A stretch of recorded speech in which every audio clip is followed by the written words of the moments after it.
Hello, good morning students.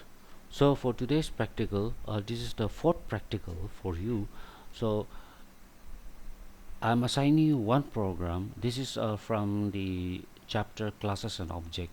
So I have modified this program, made some changes to the program, and then you have to understand the concept of the classes and object, and then do this program. Okay, run it, compile it, run it, and then take the screenshot of the source code as well as the output. Okay, so here the question is define a class student with the following specification.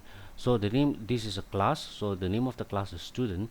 Then after that, what you have to do is that you have to create a complete program, that means a runnable program.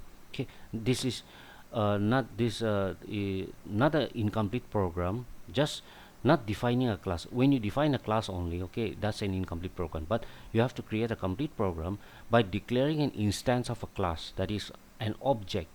So using that object, you will invoke the public member functions, that is input data and display data, right? So here these are the data members, these are the private data members that you have to use, that you have to enter, that is admission number. Okay, so it has to be of type integer, s name, that stands for student name, the 25 characters. Okay, English, maths, computer science. So these are the three subjects of type integer. Total marks, that means total marks of these three subjects, type integer. Average of the three subjects, and that is also of type integer. Clear? After that, you have the two private member functions, that is calculate total. Okay, a function to calculate total marks of three subjects, and then invoke calculate average. So since this is private members, you know that private members cannot be directly, is not directly accessible by the object, right? Only the public member functions, these public member functions can be accessed or invoked by the object of the class.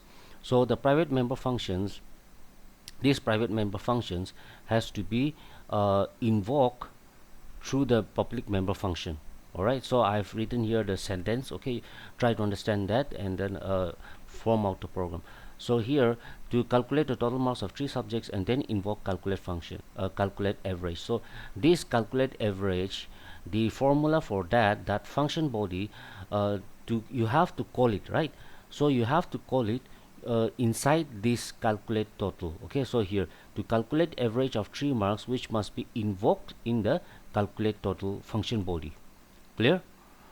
So this must be invoked by a public member function, and then this calling function, okay, or the body of this calling function has to be invoked by this in this calculate total function body. Clear?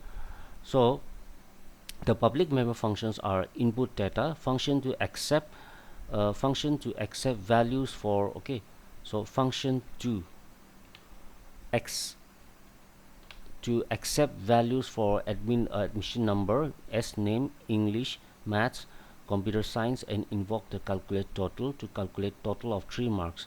Then display data, function to display all the data members, total marks, and average, right?